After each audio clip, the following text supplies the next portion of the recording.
Now, as parents, we want to do everything that we can to take, or indeed make, our children's lives easier. But can we do too much?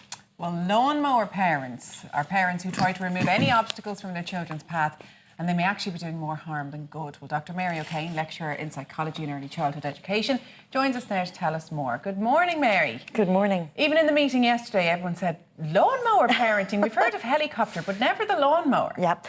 The lawnmower is the new helicopter. So we used to talk about helicopter parenting. By the way, I must just say, lecturer, also parent. So I am sort of a hybrid between a lawnmower and a helicopter myself. So I get this one. Helimower. Helimower, yes, that's me. Yeah. That is me.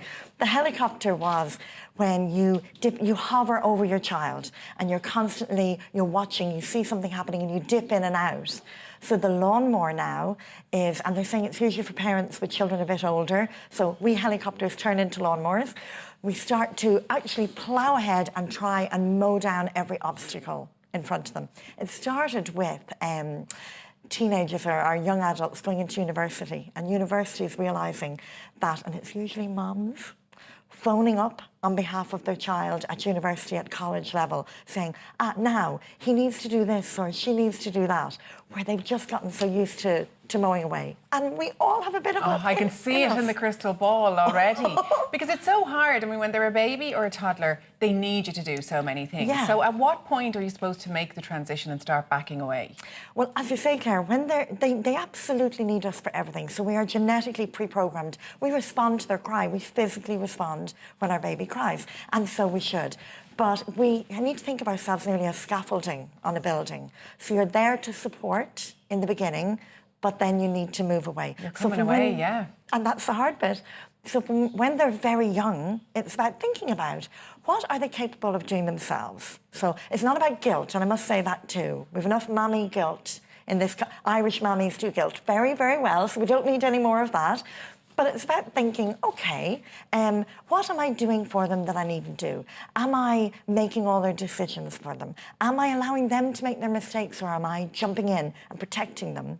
And to actually just making ourselves stand back a little bit more and allowing them to make their own mistakes and learn from them. Where did this come from, Mary? Because my generation would have been brought up with, you know, how soon are you going to be able to stand on your own 2 feet? Or when is the time when I'll be allowed to stand on my own 2 feet? Yeah. You know, that was part of preparing you for life, in that, you know, you can't be spoon-fed all your life. Yeah. So, yeah, no, have a go yourself. No, you do that. You sort that out and we'll see how you get on. And, you know, I'll help you with it afterwards. I'll show you where you went wrong. Yeah. When did that change, or why did that change? I can't give you an exact time, Mark, but you are right, because it has changed over the past generation or two, and it's not a worldwide phenomenon. It's a very Western culture thing. I have a friend who lives in one of the Scandinavian countries, and they encourage the kids from age 3 to walk to Montessori on their own. Yeah. And they do it the first day, and then they just walk. Now, they do have a very good traffic system where every car stops at every pedestrian crossing, but the kids just do it. From 3, they're gone. They walk there, they walk home, and that's just it.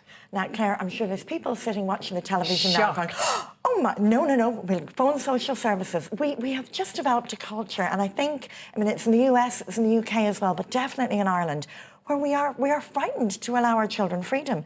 We had the freedom to play when we were young. Our parents would have said, we had a caravan in Arklow years ago, to be go out there in the morning and you come back when you're hungry. You go and play. And we learned so much, because all these skills, negotiation, compromise, settling arguments, we fought, we huffed with each other, we came home, but we didn't have parents constantly hovering over us trying to fix everything.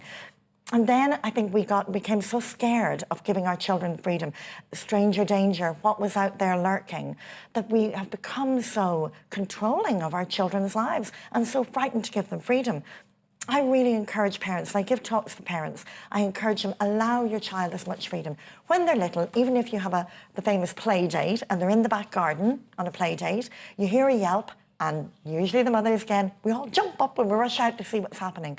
We don't allow them solve their own problems. We don't allow them fight and argue among each other and resolve those issues. And by not doing that, we are preventing them from learning all the skills that our parents sort of let us go out there and we then developed on our own. And there is a cost, a price to pay for this.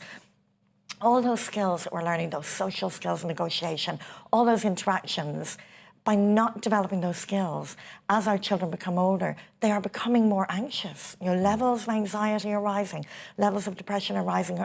If we don't allow our children to develop these skills when they are young, we are paying the price in later years. Well, eventually we'll be gone. They'll have to stand on their own 2 feet. They have and to. What happens if they can't cope?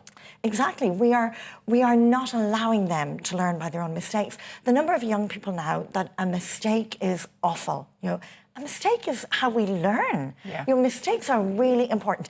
Any famous inventor, nobody came along and suddenly, Edison, I invented the light bulb. No, they have errors, they have mistakes, they learn from them. So they didn't see mistakes as being this disaster. Mistakes are how we learn. And I think our young children are being deprived of that a little bit. And again, maybe as parents, we're under pressure. We want our children to do well, that maybe we panic when our children make mistakes. We want them to know a mistake is how you learn. It's not a bad thing. You have to take responsibility for your mistakes. You learn from your errors, but it is such an important skill for our children. And it's really important to know your own instincts, you know, to follow your own inner voice. And you can't hear it if it's the mother of or the voice of your mother over your shoulder constantly. Exactly, Claire. I mean, risky play. We are quite risk averse with our children, even in playgrounds. And I know I'm saying this as if I don't do it, and I'm the world's worst. Use some of the playgrounds with really high play equipment. And I know my husband has had to say to me, just step away from that child. Go away, because I'm at the bottom of it. And he's saying to the children, go on, you can reach higher there, you can do it. And I think we have become so frightened of what might happen to our children that we don't allow them take healthy risks. And by depriving them of that, we are depriving them of fantastic opportunities for learning. Part of what happens to our children is that they never leave home. Or they get to a point. Well, exactly. And then they're not children anymore. They're grown adults. And then they become, you know, they're late 20s, early 30 adults, and they haven't left home, and they can't leave home, and they don't know how they're going to cope with it. No, people would say there's economic factors. Yeah. But there's a whole comfort factor going on there as well. And a fear of, well, I don't actually know how to do this. And your mum does it, or dad does it, or... You know, people who don't know how to pay bills wouldn't know how to go and get their ESB turned on. I know.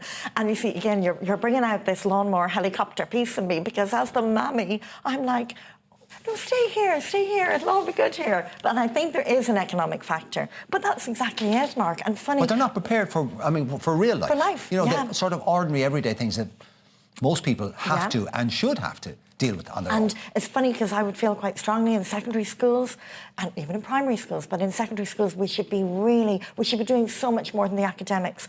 And there's a pressure on teachers to follow that academic curriculum that we're not allowing them to do more, and it's not preparing them for life. But as parents, we have a responsibility.